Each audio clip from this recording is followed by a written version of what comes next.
నాట్యశాల పెట్టాలని ఎప్పటి నుంచో కోరిక ఉంది. కాకపోతే నేను చేసిన క్యారెక్టర్స్ వల్ల, వ్యాంప్ క్యారెక్టర్స్ వల్ల, కొన్ని ఐటమ్ సాంగ్స్ వల్ల నేను డాన్స్ స్కూల్ పెడితే ఎంతవరకు సక్సెస్ అవుతాను, పేరెంట్స్ ఎంతవరకు నన్ను నమ్మి పంపిస్తారు, వాళ్ళ పిల్లలకి క్లాసికల్ నేర్పించడంలో ఈవిడ ఎంతవరకు రాణించగలదు అలా అని ఏమైనా డౌట్ పడి నేను స్కూల్ పెట్టిన తర్వాత స్టూడెంట్స్ ఎవరు లేకపోతే అదొక నవ్వుల పాలైపోతుంది అనేసి నాకు నేనే క్వశ్చన్ ఆన్సర్ అన్నీ వేసుకుంటూ చూద్దాం అని అలా దాటేశాను. అలాగా కానీ ఎప్పుడో ఒక రోజు జయలలిత గారు జయమ్మ గారి ఒక నాట్యశాల వస్తుందన్నమాట. Thank you. 100%. ఎందుకంటే మీకు మంచి బలమైన సంకల్పం ఉంది కాబట్టి వస్తుందండి. ఉంది. God will take care of this. నెరవేరడం లేదు. బట్ ఎందుకు నెరవేరడం లేదు అనేది నేను డిప్రెషన్ అదంతా ఏమవడం లేదు. సో ఏది జరిగినా మన మంచిగా పెట్టాల్సిన టైం వస్తే పెడతాము. అలా మొన్న ఈ పాండమిక్ టైంలో నేను కాలనీలో పిల్లలకి, హౌస్ వైఫ్స్ వాళ్ళందరూ కూడా వచ్చి నేర్చుకున్నారు నా దగ్గర. వావ్, ఈ వీడియో ఒకవేళ నిజంగా వైరల్ అయి ఉంటే ఈ పార్టీకి నిజంగా ఒక డాన్స్ స్కూల్ ఓపెన్ అయిపోయేది. చక్కగా అందరికి నేర్పించాను. I think we missed it. ఆ వీడియో ఉంటే దయచేసి వాళ్ళ తల్లులు అందరూ వచ్చి నేర్చుకున్నారు. దయచేసి షేర్ చేయండి ఆన్లైన్ ఒకవేళ ఉంటే. ఎందుకంటే I think world needs to know. మనకు ఒక మంజు భార్గవి గారు వీళ్ళందరూ తెలుసు, కానీ జయలలిత గారు ఐ మీన్ ఈ యాంగిల్ మాకందరికి ఎలా ఉందంటే ఇంత మిస్ అయ్యామా.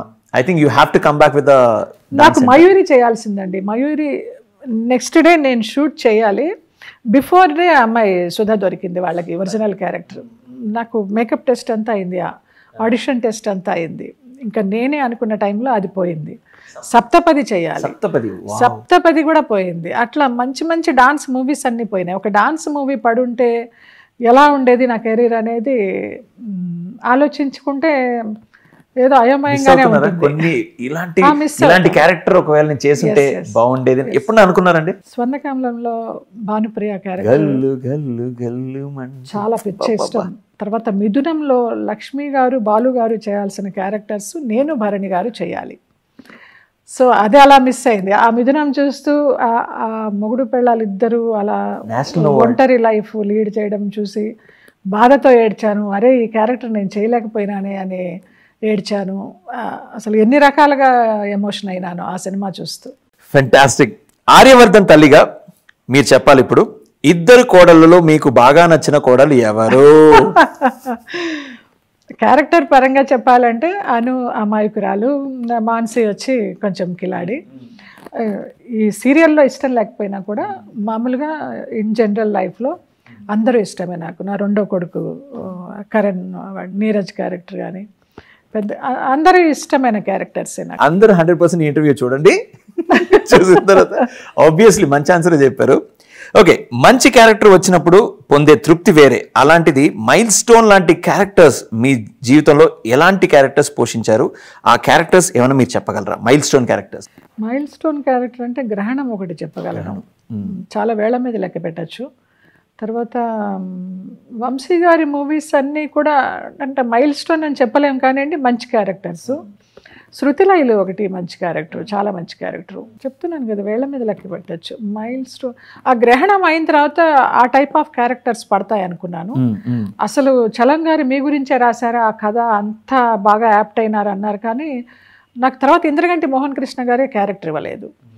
సో ఆయన ఎప్పుడూ దెప్పి పొడుస్తూ ఉంటాను, ఏమండి గ్రహణం లాంటి సినిమాలో అలాంటి క్యారెక్టర్ చేయించి తర్వాత అన్ని సినిమాలు చేశారు మీరు, నేను ఏ క్యారెక్టర్కి పనికి రాలేదా, నేను మీకు మైండ్లోకి రాలేదా అంటే ఆయన ఒకటే ఒక ఆన్సర్ చెప్పారు, అమ్మ మళ్ళీ ఆ టైప్ ఆఫ్ క్యారెక్టర్ మీకు పడితేనే, నా సినిమాలో ఉంటేనే నేను మీకు ఇవ్వగలను, అంతకంటే తక్కువ చేసే క్యారెక్టర్ మిమ్మల్ని నేను తక్కువ చేయలేను అని. ఓకే ఓకే, కొద్దిగా క్రిటికల్ క్వశ్చన్. మీరు ఒక మంచి నటే, దాంట్లో ఎటువంటి సందేహం లేదు, మంచి డాన్సర్ కూడా. మరి మీరు బి గ్రేడ్ క్యారెక్టర్స్ ఎందుకు చేయాల్సి వచ్చింది? ఆ ముద్ర పోవటానికి మీరు పడ్డ కష్టం ఏంటి? నేను బి గ్రేడ్ క్యారెక్టర్స్ చేసింది నా ఫ్యామిలీ కోసం. ఓకే. ఎందుకంటే నేను ఆ మొదటి మూవీకి రేపల్లలో టాకీ పార్ట్ అయ్యి, నల్ల బాలాజీ తెలుసా, రోహిణి వాళ్ళ బ్రదర్ హీరో, తన హీరో, నేను హీరోయిన్ అందులో. సో టాకీ పాట రేపల్లలో చేసి విజయ గార్డెన్స్లో సాంగ్స్కి వచ్చాము. మంచి సాంగ్స్, హిట్ సాంగ్స్ అన్నీ అందులో 5-6 సాంగ్స్. అది చేస్తున్నప్పుడు ఖైదీ ప్రొడ్యూసర్స్ చూశారు నన్ను. అందులో ధనుంజయ రెడ్డి గారు, తిరుపతి రెడ్డి గారు, నరసారెడ్డి గారు, 3-4 పార్ట్నర్స్ ఉన్నారు. అందులో ధనుంజయ రెడ్డి అని ఆయన చూశారు. చూసి మా నాన్నగారి దగ్గరికి వచ్చి ఖైదీ మూవీ చేస్తున్నాము నెక్స్ట్, అందులో మీ అమ్మాయికి మంచి క్యారెక్టర్ ఉంది, డాక్టర్ క్యారెక్టర్, మీరు ఇమ్మీడియట్గా చెన్నై షిఫ్ట్ అయిపోండి అన్నారు.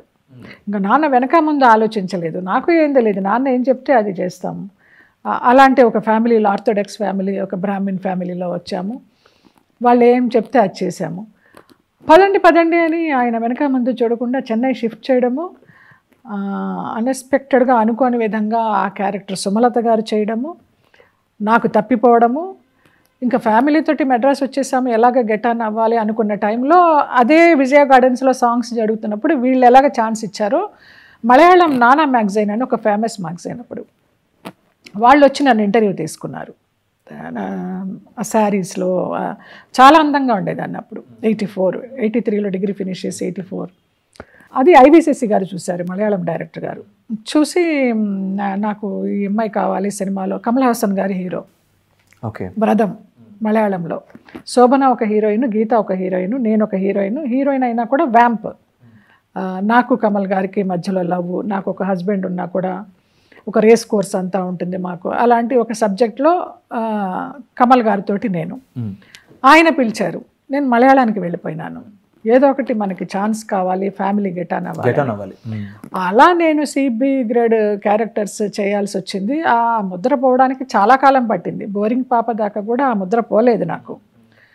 ఈ మేడం స్పీకర్తోనే పోయింది నాకు. అది చాలా బాధపడ్డారా? బాధపడలేదు, నా ఫ్యామిలీకి ఫుడ్ పెట్టింది, ఎందుకు బాధపడాలి? రోడ్డు మీద పడేయలేదు కదా. ఈ కళామ తల్లిని నమ్ముకున్నందుకు అది సి గ్రేడో బి గ్రేడో, నా ఫ్యామిలీ బాగుంది, అది నాకు తృప్తి అంతే.